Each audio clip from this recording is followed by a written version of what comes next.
Voilà une petite vidéo sur le calcul littéral qui va nous prendre pas mal de temps, qui est un gros morceau, donc il faut bien comprendre le début pour assurer la suite. Donc calcul littéral, on va souvent parler de monôme. Donc qu'est-ce que c'est qu'un monôme?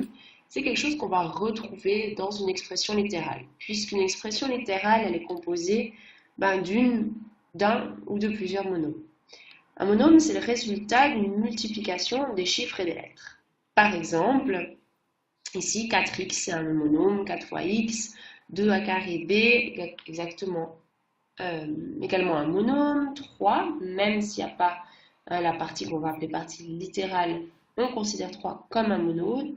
Z puissance 4, là aussi, le chiffre de la multiplication c'est 1, etc.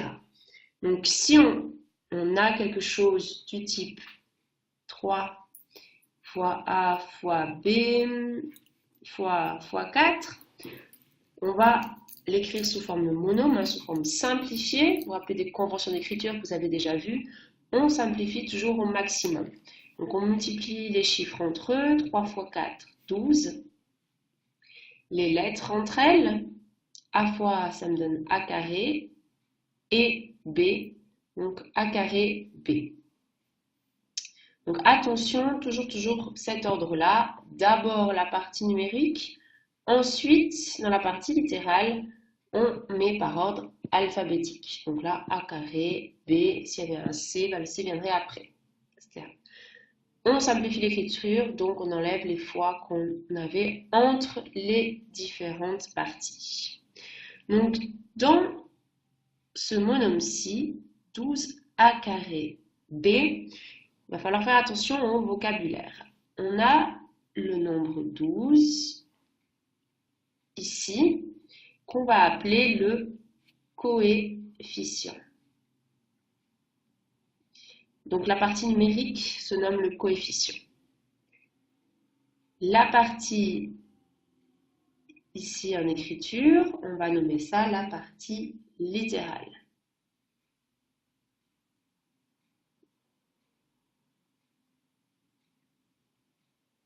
Et ces monômes, ils ont des degrés. Donc,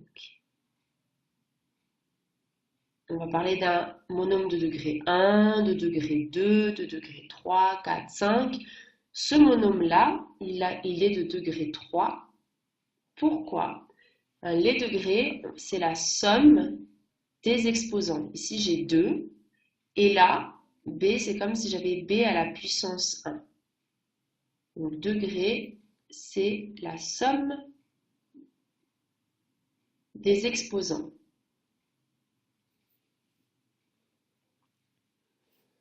Donc ici, 2 plus 1 est égal à 3. Mon monôme, il est de degré 3. Si je prends les exemples ici, 4x, le degré c'est 1, puisque j'ai x à la puissance 1. Le degré du deuxième monôme, 2a carré b, degré 3. Ici, il n'y a pas de degré, degré 0. Là, pour z puissance 4, degré 4. Voilà. Donc ça, c'est au niveau du vocabulaire pour le monôme. Ensuite, on va pouvoir additionner et soustraire ces monômes. Donc là, toi, tu écris à la suite. Moi, j'efface. Donc, on l'a déjà fait de manière intuitive et puis on va juste le mettre sur le papier pour avoir une référence en cas de besoin. Donc, addition, soustraction de monômes. Donc, pour additionner ou soustraire un monôme, on peut seulement, uniquement, additionner, soustraire des monômes qu'on va appeler des monômes semblables. Donc, on verra ce que c'est qu'un monôme semblable. Possible uniquement avec des monômes semblables.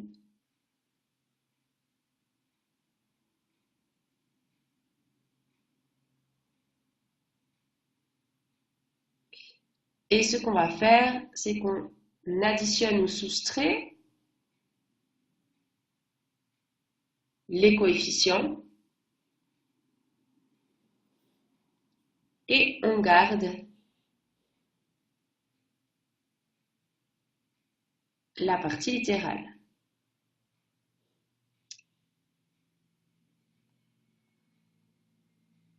Donc, un monôme semblable, qu'est-ce que c'est qu'un monôme semblable? On va le mettre ici. Oups.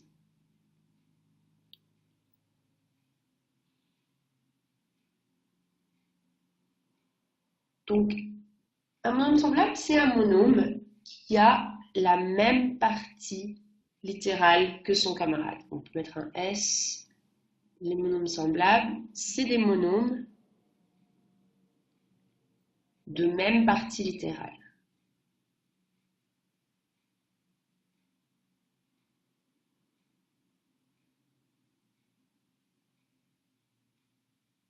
Donc la partie en lettres. Exemple, là j'en ai quelques-uns. 3x, 4y, y divisé par 2, xy,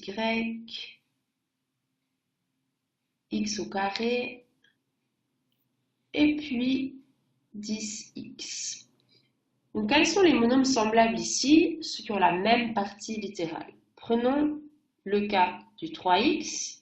La partie littérale, c'est x. Donc, trouvons les monômes semblables. Donc, y, xy, ici, 10x. Ces deux-là, je vais pouvoir les additionner ou les soustraire. C'est tout. Les autres, je ne peux rien faire avec. Donc, ça là, c'est des monômes semblables. Est-ce que j'en ai d'autres? Alors, y et y divisé par 2. On a la même partie littérale. Ces deux-là sont des monômes semblables. Ah, mais tiens, j'ai oublié le x au carré ici. Il va avec x.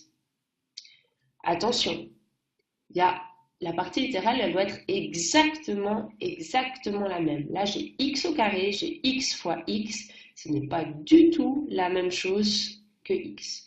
Donc, x au carré, ici, n'a aucun monôme semblable. On voit xy, non. Ça ne marche pas. Si xy, c'est pas le même monôme que y, c'est x fois y. Xy, c'est pas le même monôme que x. Il faut vraiment exactement la même partie littérale. Du moment qu'on les a repérés, on peut les additionner ou les soustraire entre eux. Exemple, ici, si j'ai 4x plus 3y moins 2x plus y plus 3. Combien est-ce que ça fait? Bon, je cherche les monômes semblables. Ah, ici 4x, j'ai des x. Moins 2x, je prends toujours le signe avec. Est-ce que j'ai d'autres x? Non. Par contre, je vois que j'ai des y, 3y et ici un seul y. Et puis le 3, le 3, il n'y a rien, hein, il est 3 et rien du tout, donc lui, il est tout seul. Donc là, je peux maintenant additionner ces monômes semblables. Donc, j'additionne et soustrais ou soustrais les coefficients. Ici, j'ai 4 moins 2. 2, je garde la partie littérale 2x. 3y et y, donc c'est comme s'il y avait un seul y. J'ai 3y, j'en rajoute 1. J'arrive à 4y et je garde mon plus 3 tout seul. Donc voilà pour aujourd'hui, c'est déjà une grande introduction et la suite demain.